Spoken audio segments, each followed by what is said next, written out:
Welcome to the first episode of the Noise podcast, Make Some Noise, where we discuss sort of the experiences of UNSW students, what's going on at UNSW, what's going on in the world, and sort of just your weekly dose of information that you need to sort of know as a UNSW student. To start off with, we're talking about ARC, all things ARC. So naturally, we've brought Alex Neal, ARC's biggest fan, as well as Dia, to talk about the new student publication, which is supposed to be launching early this time. What's going on with that, Dia? Do you know what's the deal? I know they have a dumb interim name. That's all I know. Okay, Alex, what do you know? Yeah, so I think this is the most positive thing I've seen come out of ARC publications in a long, long time, longer than I can remember. Many good things being built, a dialogue with local Indigenous communities who they're going to work with to use an Indigenous name for the new paper, and actually pay that community for the use of that name, paying the rent in the most literal sense. So that's a very good thing. Then the next big thing I've noticed from the most recent update, they're restructuring the executive team, the paid members of the new student paper. First, going up from 4 to 5 members, which I think is really exciting. And more excitingly, they seem to be pivoting away from the hierarchical structure that Tharunka was a little bit infamous for, where we had a managing editor, which was me for a year and a half, who had power and control over the rest of the Tharunka team. That role is now being called an administrator.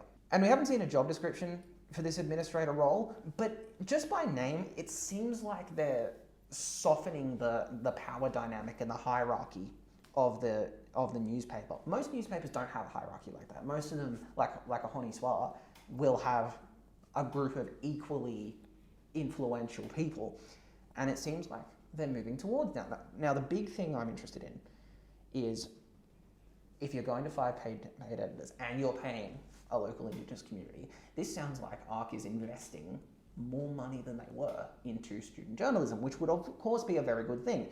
Either that or they're keeping the money the same and the students who work for the publication are going to get paid less, which would obviously not be a good thing at all. Yeah, and they've talked about approvals mechanisms and whatnot. This was obviously a big problem in your time. Long before my time. Yeah, but what was your experience sort of dealing with that, and what do you think this new paper could be doing better when it comes to that? What could they do better? Yeah. A total restructure of the entire company from its foundational levels. Well, they're doing that. Well, no, they're not. Not necessarily Tharunka restructuring, but ARC itself restructuring. Is that what you're saying? Yes. Oh yeah, obviously. You work there for 2 years, and you work there with your job being figuring out what the hell's going on within that company, and you see how secretive they are and how resistant they are to students finding out what they actually do, and you realize just how many things are wrong with that company. It was honestly disturbing, and it honestly took me some time to mentally recover from just how unethical they are. The prime example being the approvals mechanism for student journalism, where a marketing executive has total control, essentially over who gets a voice at UNSW and who doesn't. There was a survey that recently went out as part of the renaming process, where students were asked a number of questions about the inner workings of Tharunka. This went out to basically everyone who has worked with Tharunka in any capacity since before COVID. Very extensive. The questions were very good in my opinion. They asked everything from what kind of content they want to see, what format they want to see, and of course questions loosely around the approvals mechanisms. Whether they'll get accurate responses from volunteers who weren't as involved in that process, I'm not sure. But what we have seen from the most recent ARC update from Dom Leakey's is most students are saying, in response to the questions around the format of a student publication, most students want to see social media content. Less students want to see print content. That's falling out of favour, which makes sense to me. And more students want to see video and podcast content. Why do you think we're here?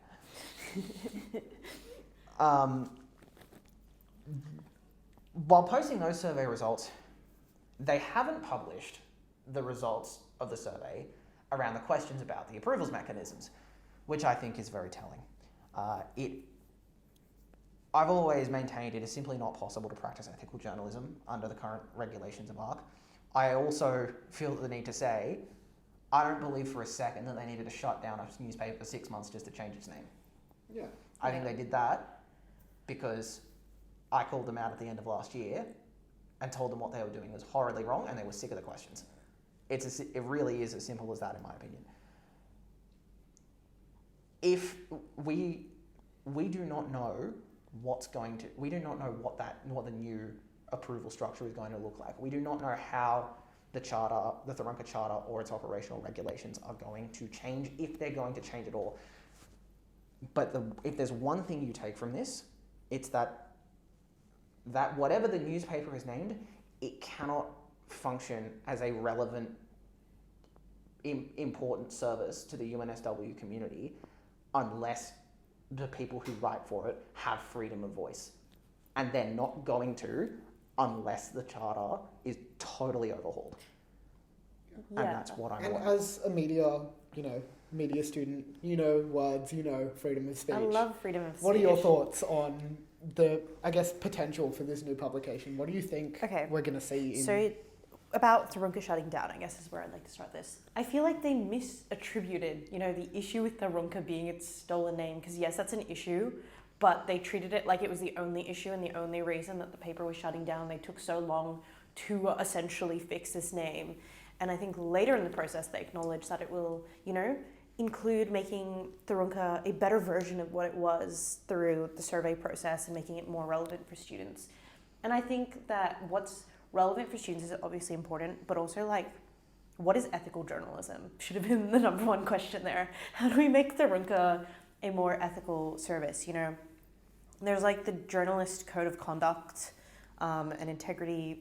I can't remember what it's called. MEAA Journalist Code of Ethics, which Tharunka by charter is required to follow, but other elements of the charter literally allow ARC to not follow it. There are elements in direct contradiction to each other, where the Code of Ethics says don't withhold information from your community, or don't present false and accurate information, and then another part of the charter says our marketing department gets to withhold accurate information from your audience if we think it'll make us look bad. Yeah. And they genuinely don't understand how wrong that is. I think the number one thing in that is in the ethical journalism code, it says something about you need to publish everything relevant to the topic.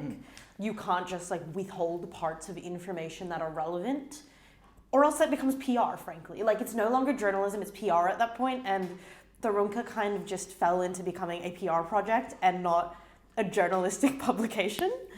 Yeah. When we talk about the different student journalism publications at UNSW, like Unsweetened and Blitz and Tharunka, we have Blitz to do all the silly fun stuff. So what is Tharunka's role? In theory, it's to be the hard-hitting journalism, that whole thing. But instead, it kind of just never did that because of ARC's code of, ARC's media policy and the Tharunka Charter and everything of that sort, preventing it from being able to fulfill its role as a journalistic publication.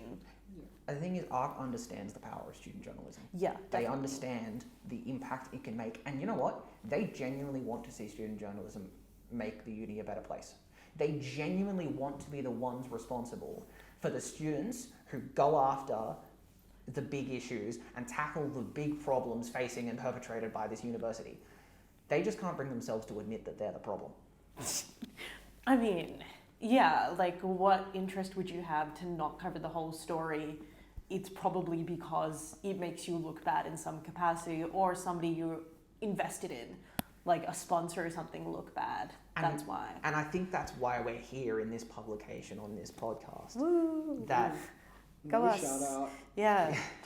that once you get past that unethical regulation, you go, okay, why don't they want to be able to silence students? Why do they want to be able to withhold information? What information is there that they are trying to withhold? And then you realize board meetings don't have published minutes. Board elections are governed by direct employees of ARC who report directly to board members. Finances aren't disclosed. SAF funding isn't disclosed apart from what they have to by law. And even then, $1.2 million of our amenities fees are spent on other, quote unquote. And you realize just how secretive and untrustworthy this company is. And I'll just add to that when I tried to call them out on it, I was told I would be fired if I talked about it with anyone. Bit late for that now. Well. Imagine they fire you from a job that you're not in. Well, that's basically what they did, to be honest. Yes. Yeah. Well, that's sort of the rundown on, what's happening, what's new. We'll obviously be providing updates on this new publication as it continues to develop. I did go for a bit there, but to be honest, I'll say it again. This is actually a really positive step. Yeah. It looks like there is hope for a quality publication here, and I am very excited to see it. And I've always maintained that noise shouldn't exist. It really should be whatever Tharunka is renamed to that job that does properly. the important student journalism, and I really hope that they can. But unless they make some serious foundational changes, I just don't see it happening. That's the end of this segment. Up next, we've got Alice, not to be confused with Alex, to discuss to talk about sort of what's going on in terms of the Gaza encampments. Obviously, we've seen a lot of that across unis across Australia, starting with UCID and obviously moving around the country, Canberra, Melbourne, Queensland as well. The recent win at the University of Melbourne. Do you want to talk us through what happened there? Yeah, so the University of Melbourne, after quite a lot of pushback from the uni and quite a very strong show of force, taking over buildings, and being very organised, very very good organising from the team there, and they were able to secure commitments from the university to disclose their investments in weapons manufacturing. They were unable to get any sort of commitments towards divestment from these commitments, but we'll have to keep watching to see what they actually do have and see where that goes. It's definitely an ongoing story there. Yeah, and I mean, you can contrast that with sort of the the reaction of protesters at University of Melbourne versus those at Monash. One group, when told by the uni to go away, packed up and left, and meanwhile the other group has now doubled down and has secured an actual win as far as these encampments have gone. What are your thoughts on that? Yeah, I think it just really comes down to strong organising from committed parties and making sure that these people understand that it is a fight and they need to be strong with universities. They can't just curtail to whatever they say immediately. And sometimes that's going to be a bit risky for people. Sometimes people can get in trouble from that, but that's kind of the whole thing about protesting. It's not easy. It never should be. So like most universities in Australia, the encampment at Melbourne University called for a divestment from Israeli funding. They didn't get that, but they have achieved something. Is this a win for Melbourne University students? It's definitely a win. What will definitely need to be looked at is the results from this disclosure. Definitely want to look at what they do need to divest from. As all things, it will be an ongoing battle. But for now, this is definitely a win. I would put this down as a win, especially being the first encampment in Australia to get a significant gain from these encampments. Yeah. So Melbourne University executive have promised essentially to be transparent about where they're spending their money and what funding Israel may or may not be getting. What do you think will be the reaction when those figures are disclosed? I think it definitely has the possibility to reignite a lot of tension on the campus. There's obviously depends what the organisers deem appropriate. There may even be the encampments starting back up. It really just depends. Are they going to truly be transparent? Are they truly going to share all of the information that they have? And is that information going to be good or bad for the uni's image? Yeah. And I guess it's a really important thing to think about, right? It's like, as students of, we're UNSW students, University of Melbourne students, at the end of the day, we're walking out of these places with that logo on our degrees, right? Like, we're walking into an employer with that, like, logo on our degrees. And it's something to be said about, like, should we be proud of the institutions that we're, I guess, branding ourselves with? What else is going on in terms of, the, I guess, political movement regarding divestment from Gaza, from Israel, and in terms of support for the people of Gaza and, Palestinian people in general? Yeah, I mean, there's all sorts of encampments still ongoing. UCID being the first one that came up in Australia, that's still ongoing. University of Queensland, ANU and Deakin are some notable ones that have come up. They're still fighting, they're still looking for similar commitments. Hopefully the precedent set by University of Melbourne will advance that even further. Hopefully this sets the tone for Australia and we keep repeating this, and unlike scenes that we've seen in America particularly, which is quite worrying to see. Those scenes of violence and allegedly, quote unquote, police brutality that we've seen of the encampments in the United States, it definitely gave me, who attended the encampment at UCID as part of noise coverage, a little aura of nervousness about whether or not something like that might espouse here. Why do you think that hasn't happened yet?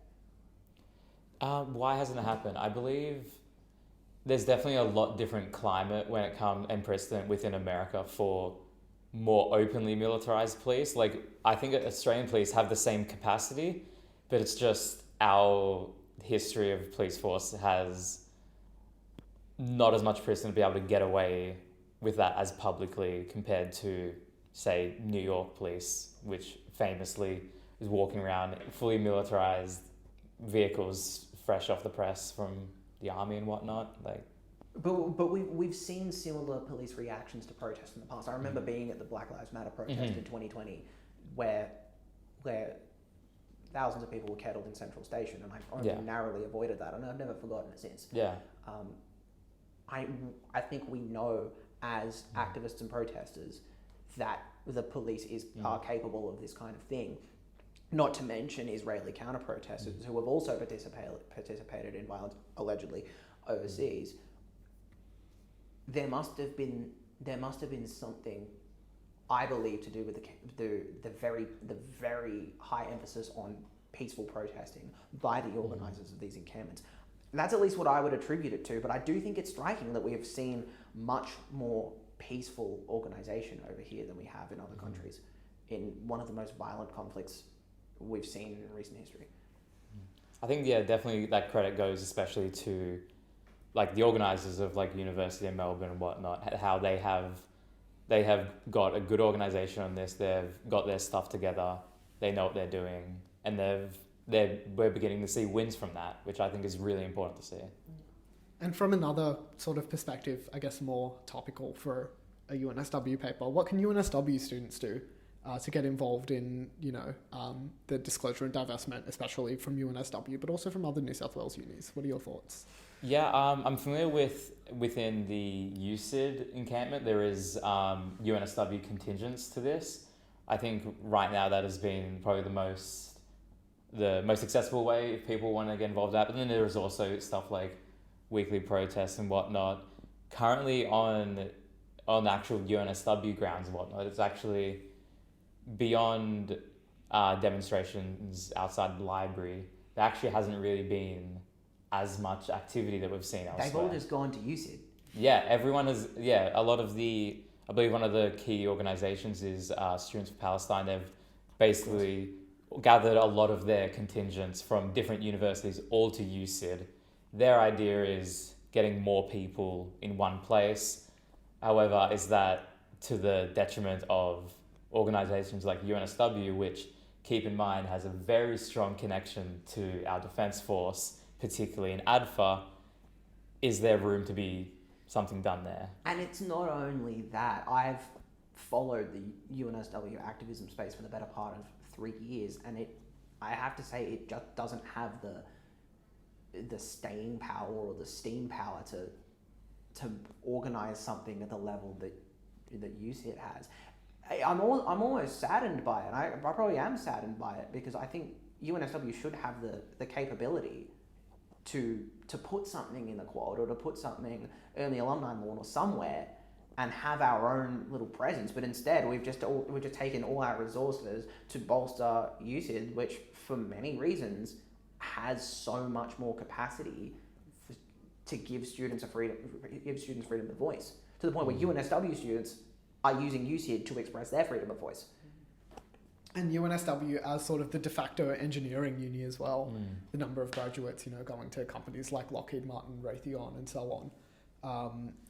Do you think it would be, I guess, feasible or practical to do an encampment at UNSW? It would be really interesting to see. Like, I'm not too sure. Like, it is such a big part of UNSW. I mean, we've seen in those investment figures, I believe in even your article, I'm sure that can be linked somewhere. But like $900 million in 2019 in one payment. Yeah, you had to take out some of the payments, so the graph was actually readable. So you could see any other uni. Yeah, like UNSW is so caught up in it. Yeah, it seems there's no presence. It seems like it needs to happen here more than anywhere, to be honest. Yeah. So is that a rock and a hard place that you're in as a UNSW high-ranking executive staff member, where if you stop giving money to weapons companies that are allegedly complicit in genocide, are you then losing money that you get from these companies that you're in partnerships with? Would it genuinely make UNSW a weaker university? Yeah. Or is it like, sending engineering graduates and science graduates or even science students as part of internship programs or work integrated learning programs? Is that something that UNSW should be looking at as part of, disclosure and divestment? Why are we doing that, But yeah, that's a discussion for another time. Because we are reaching sort of the end of this segment as well. But thank you for coming on to episode 1. Thank you for your thoughts. Thanks we for having will definitely have you back at some point, probably next week. Yeah, don't worry, I'll keep talking. Oh no, you're on You'll never later. stop me. You're on 2 segments from now for the Cumberland Council stuff. So for now, Mia and Dia are having their silly hour. I did not approve this, but it's in the doc, so we're doing it. It's also not an hour. Yeah, that's true. It's not an hour. So they get 5 minutes to be that. silly goofy. And we'll find out what they have to say shortly. Cool. And now, the most unapproved section of the podcast. Do you two want to introduce yourselves? Yeah, welcome to Silly Hour. Except it's 5 minutes long. Yeah, Silly Hour. Except Pepsi cuts us when we talk for 5 minutes, so we prepare an hour's worth of content, and then Pepsi kicks us out. Yes. Yeah, absolutely we do. We deserve more airtime. Yeah. This segment will be cut at exactly 5 minutes. Shit, alright, let's get started. Yeah, we're the silly duo. That's it. That's it. That's it. That's it. No one even knows who I am yet. Yeah. Anyway, hey, my name's Mia. That's all you need to know. We are silly, that's what we do. Yeah. Today we have come to you with a little bit of some predictions for the year. I do this every single year with one of my friends, but we've decided that we're going to do it together and compare some of our notes. Yeah, we wrote our top 20, but I think Pepsi is going to cut us off at some point, so however many we can get through. We've chosen like kind of 3 each to kind of go through. Do you want to start us off? Yeah, okay. So I'm going to say my first one, and then you'll say your first one, and then we continue. Yeah. Okay. So here's my first prediction. Prince Harry becomes king somehow. I'm really interested in the somehow part of that. Okay, because it'll become like a bit of a royal game of musical chairs. Because this operates on the presumption that Charles dies, which is a boring prediction, and so many people have made it. So therefore, that's out of the equation. Charles dies in the scenario. Now we're up to what happens after Charles dies, and I think that something's I feel like gonna this happen. is where the timeline spreads out, and there are so many alternate options. Yeah, exactly. I think something's gonna happen where William is unable to become king. Just somehow, something will happen. Yeah, I kind of vibe that. Yeah, and then therefore it'll become Harry. Mm-hmm. Okay, so my first prediction is that Pete Davidson and Ariana Grande get back together somehow. The somehow is also the important part of that statement. Somehow we'll I'm not end up- even going to elaborate further. I just want you all to think about it. I think it should. Ariana, Pete, if you're listening to this, please help me. Something tells me Ariana Grande and Pete Davidson are not. Okay, but surely I'm just so cool. They know who I am. If they were listening to the podcast, they would have turned it off by now. Aw, I fuck. think we could rephrase this to we will exist in the timeline where Ariana Grande and Pete Davidson get back together. Surely. And surely. Prince Harry is king. We've already spent all day speaking about how much we hate gingers. So, like, listen, as a former ginger, I feel like I can say this. Yeah. What is your second one? Okay. There will be an official Pope AI made by the Catholic Church to try and make Catholicism hip and young and cool. I want to speak to a Pope chatbot. Putting Francis on replica or something. No, I think they will launch their own Pope AI. Like, speak to the Pope. Yeah, It's like AI. Pope.ai. Also, what if he's homophobic? He will be. He will be.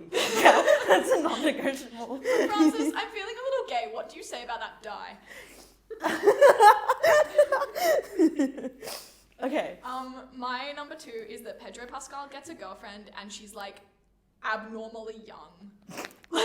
Like a little bit Leo DiCaprio cool. Like really scary. What are you doing? Yeah, and Please they get can help. remake the Sabrina Carpenter birthday cake with Pedro Pascal next year. Where it's like, don't turn Oh, 25, absolutely. you're Like too make sexy. all the Lego memes, but Yeah. it's Pedro Pascal. We should just get all the Leo memes and just stick Pedro Pascal's face on it so we don't have to do it again. Yes. Okay, what's number 3 for you? Okay, number 3.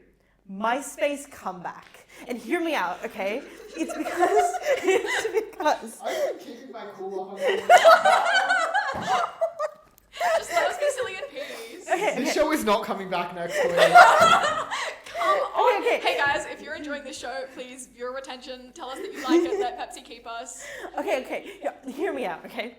So Elon owns X or Twitter, which is the suite of Twitter-owned apps as well.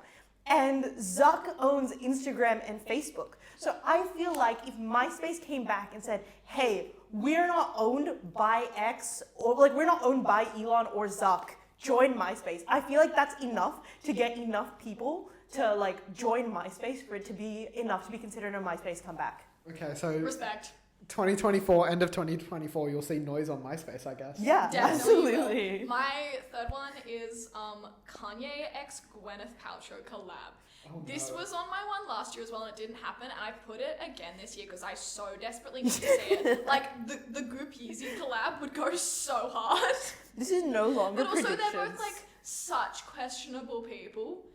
Oh yeah, they're besties. So questionable that I feel like it would be the collab that would so happen. If they were I was gonna say if they're fictional characters, people would make ship friend edits about them, Oh my in God. AU they're besties, but it's in this I world. don't even know what the thing would be that they would make. I just know it would be insane.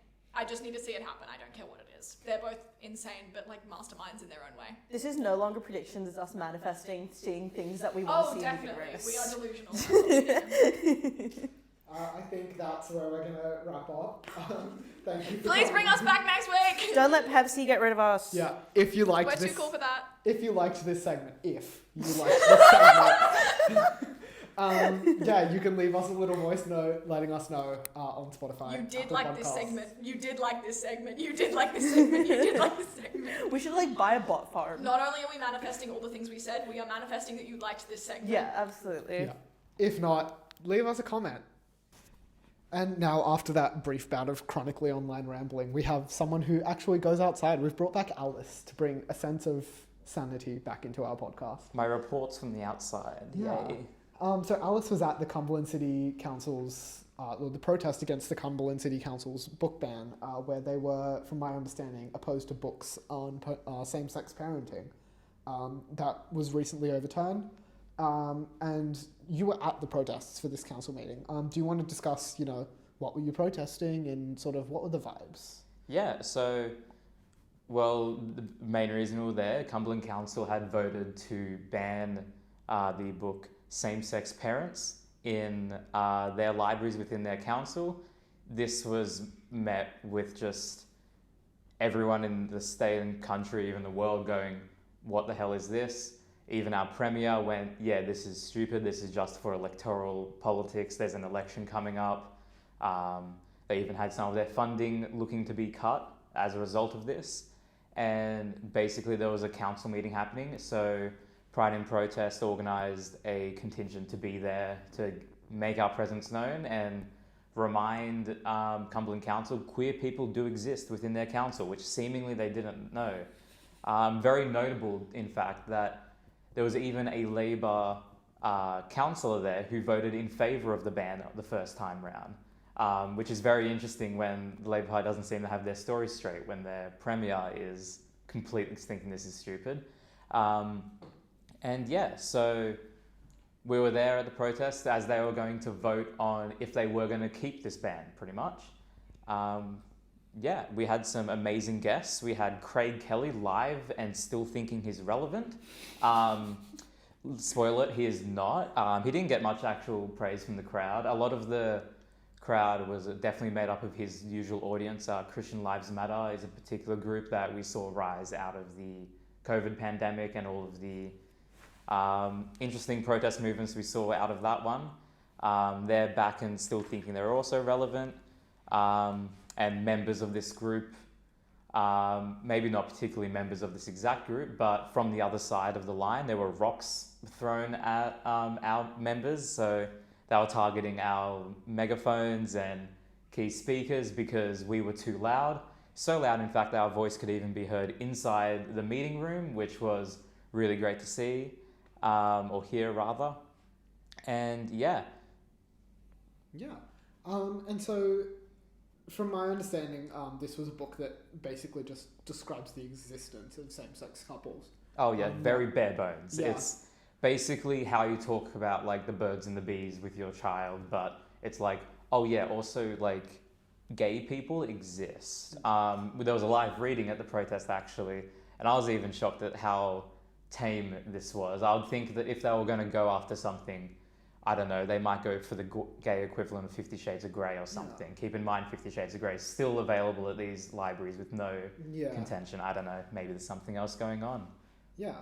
And yeah, sort of what's next in terms of this movement? You know, we've seen the banning of drag across multiple councils in New South Wales and in Sydney, especially across Western Sydney. As a queer activist, what do you see community members, not necessarily people who are involved in activist spaces, but, you know, the average voter, the average Joe, what do you want to see more from them, I guess? I think what really needs to be realised is, like, queer people don't just exist in, you know, the inner city and whatnot. Like, they exist everywhere. Particularly at this protest, there was lots of people who grew up in the West speaking and talking about their experiences out there. But I think it really just needs to ride this momentum that there are still problems the queer community needs to fight. We have the Equality Bill, which I think we have some articles on that you could check out, maybe by myself. Definitely not a self-plug there.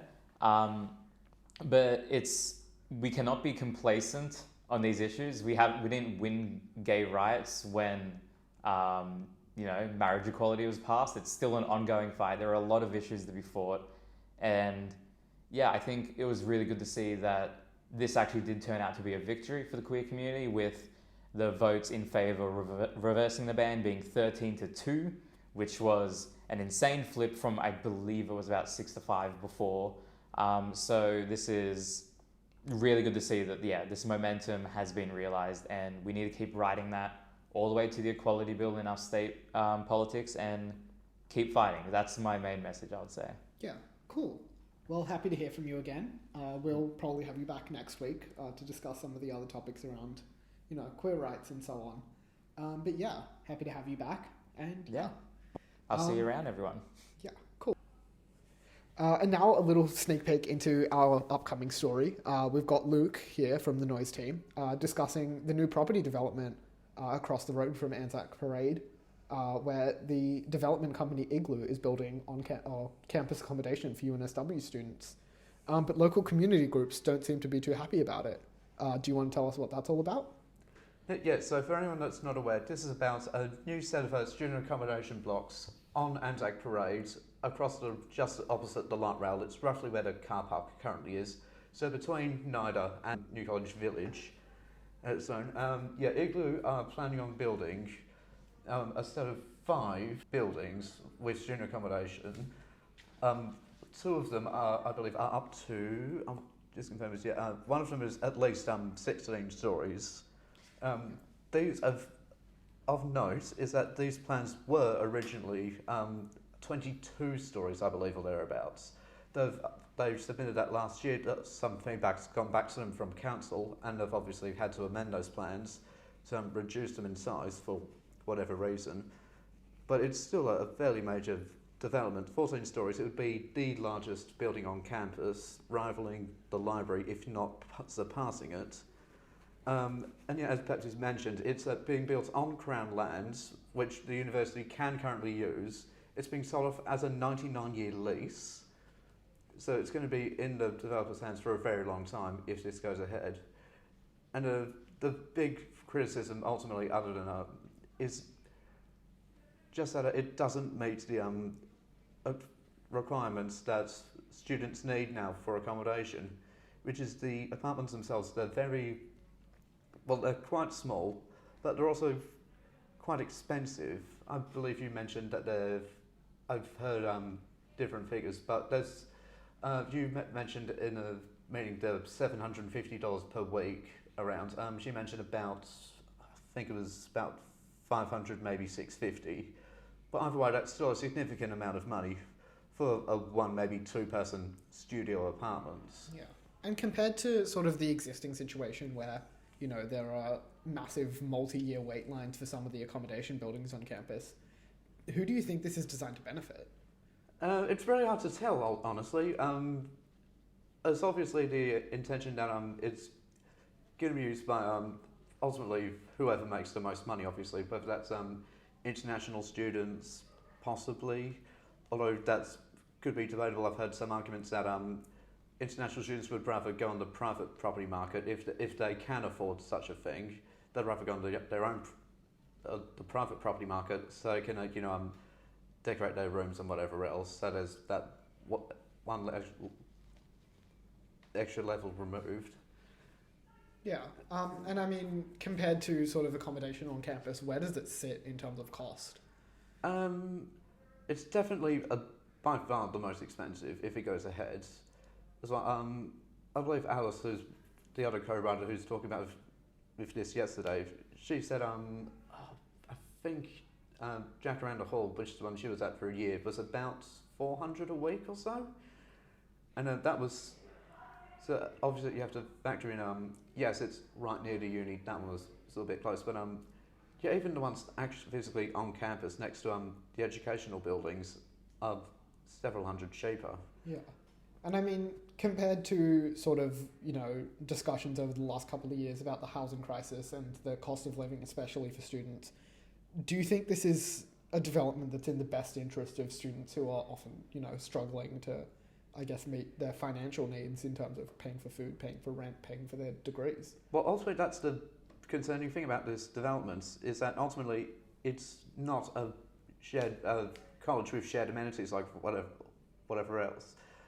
These rooms, each of them have their own shower, each of them have their own little kitchen area with a hob. There's shared laundry facilities, but that's about it. So if you consider you have to pay $500-600, maybe $700 just on rent, plus add-on food, plus add-on tuition fees, and the cost adds up really quickly. On top of, Yeah, on top of just being at uni. And on top of being at uni, if they're counting to international students, they're already having to pay $6,000 per unit or something along those lines. Course, Yeah, just because of the fact they are international students, they don't get any transport concessions. Ultimately, they are living just across the road from uni, but that doesn't mean that does not need it to go to the shops, to go anywhere, that sort of thing. Yeah, so it's a bit of an interesting one where I guess the uni seems to be prioritising the profit of these developers at this stage. Yeah, or even not even just the profit of developers. The developers at themselves don't really seem to have just taken much things into consideration. So I had a chat with a woman who's concerned about this development. She's set up a petition to try and get council to change its plan to put the land to better use or to make the rooms cheaper or whatever. There are several interesting things you pointed out. The architectural plans are all online on the Randwick Council. Now, we might put them as an addendum to the thing. Several interesting things you point out. One is that the development will need the relocation of a bus stop on Anzac Parade, one of the ones that stops outside NIDA. That will be just in front of one of the main turning in bays for NIDA or the development or both. And the concern there is if you have a bus trying to pull out and a truck trying to deliver supplies, bits of staging for NIDA or whatever it may be, that it will completely put Anzac Parade at a standstill. Yeah. Which obviously is inconvenience. I've gone through the plans myself. I've noticed that there are several Disability Discrimination Act compliance rooms, i.e. Rooms you could access in a wheelchair and use all the facilities in there. None of these rooms, however, are on a ground floor. They are all on upper floors. Yeah, and we had a listener submission actually discussing this point. A power chair user who relies on being able to live on campus to get to their classes and fulfill the requirements of their degree, especially since there's very little wheelchair accessible housing in the surrounding area. UNSW, we've published articles on the inaccessibility of the campus. Do you think not having accessible rooms on the ground floor is just, I guess, perpetuating their continued, ignorance of issues affecting disabled students? Well, that's exactly it. It's just they're not aware of the specific requirements that people with those conditions deal with. So, whereas, yes, it may be legal, and I say, look, we've put the DDA compliant rooms in. Okay, yes, you have done, but they're on upper floors, some of which are on buildings with only one internal elevator. So if that fails, that you can't get to your room. If there's a fire alarm, you have to use the stairwell, obviously, because you can't use to do that in a wheelchair. Yeah, obviously, yes. And again, the same reader has stated that several times that they have had to, wait in the stairwell sometimes for hours before security or management or whoever comes and sees them in the stairwell needing assistance. So there's also a petition going on to discuss this new development and why local residents and students alike believe that this proposal should be rejected. Do you have any more information regarding that? So, yes, there is a petition to propose this new development. It was started last year because, as I mentioned, this was started when under the original plans. They've obviously had to reject those and come up with new ones.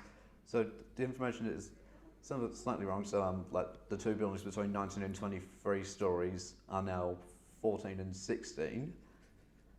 But a lot of the points are largely still the same. There's overdevelopment of the area, lack of privacy for all adjacent properties, out of character for the area, but more ultimately, just for university students, the fact that it is a major property development, largely catering for the people that can afford to live in it, instead of using the land for something more useful, whether that's useful student accommodation, more educational buildings, or office spaces, or whatever else that may be.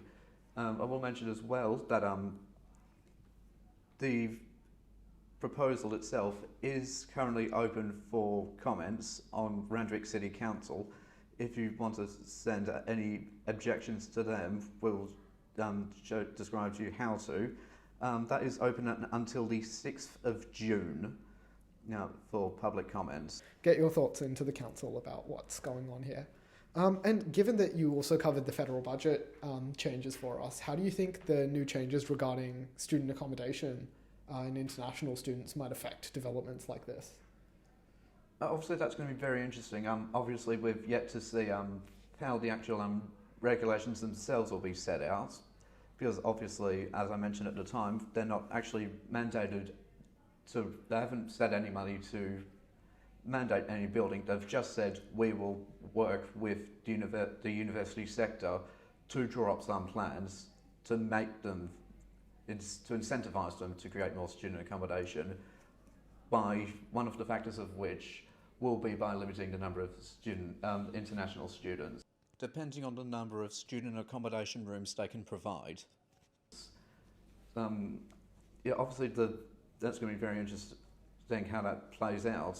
As mentioned, international students, they obviously have the international students who aren't as well off. This development won't be for them because it's far too out of their budget anyway. That also applies to domestic students. So $750 per week or $600 a week for Randwick or Kensington, as it may be. It's still about you could probably get a share house for not much more than that, to be honest, if you can find 2 or 3 people you're willing to live with. Yeah. But yes, it's close and convenient, but yeah, it's just the fact that they really haven't thought the best ways to build these buildings for accommodation. Yeah. And for students especially, like... For students especially, yes. I'll agree to that bit.